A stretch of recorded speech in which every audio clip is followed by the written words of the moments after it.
O waati kelen na diɲɛ jamanaw bɛ ka dɔ fara a ka welekanw kan walasa ka Israel bali ka bingani daminɛ Rafa dugu kɔnɔ. Jamanaden miliyɔn 1 ni tila ɲɔgɔn sirilen bɛ yɔrɔ min na ni Egypte dan tɛ datugulen. Hamas kɛnɛya minisiriso ka fɔ la, Israel sɔrɔdasiw ye Nasser dɔgɔtɔrɔso minɛ, o min ka bon kosɛbɛ Gaza woroduguyanfan na. Banabagatɔ 5 sara yɔrɔ min na kurantigɛlen kɔfɛ, sɛnɛfɛnw dɛsɛ kɔfɛ. O kɛra sababu ye ka oxygène n'o ye fiɲɛ tilali jɔ nin bɛngani nin kɔfɛ. Minisiri y'a jira fana ko a sirannen don banabagatɔ 7 wɛrɛw ka ɲɛnamaya la minnu bɛ furakɛli gɛlɛnna ani denmarayɔrɔw la, wa a ye Israel sɔrɔdasiw jalaki o saya ninnu na. O kɔfɛ, sɔrɔdasiw y'a jira k'u ye wulikajɔ kɛ dɔgɔtɔrɔso la k'a sɔrɔ u ye kunnafoni dafalen sɔrɔ ka kɛɲɛ n'o ye Hamas ye mɔgɔ welekulen minɛ ye, wa a bɛ se ka kɛ ko mɔgɔ minɛlenw su bɛ yen o yɔrɔ la.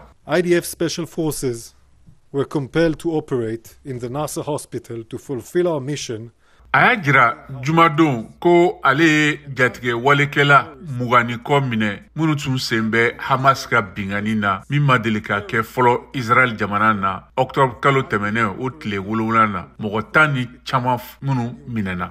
Amerik jamanakuntigi Joe Biden tun y'a jira ko kura tile 1 ka kɔ o ɲɛ nɛgɛjurufɛ baro dɔ senfɛ ni Benjamin Netanyahu ye ka kɛlɛ o baara sugu la ka sɔrɔ fɛɛrɛ dalen tɛ min na, wa a tɛ se ka kɛ min bɛ siviliw lakana ni sabati.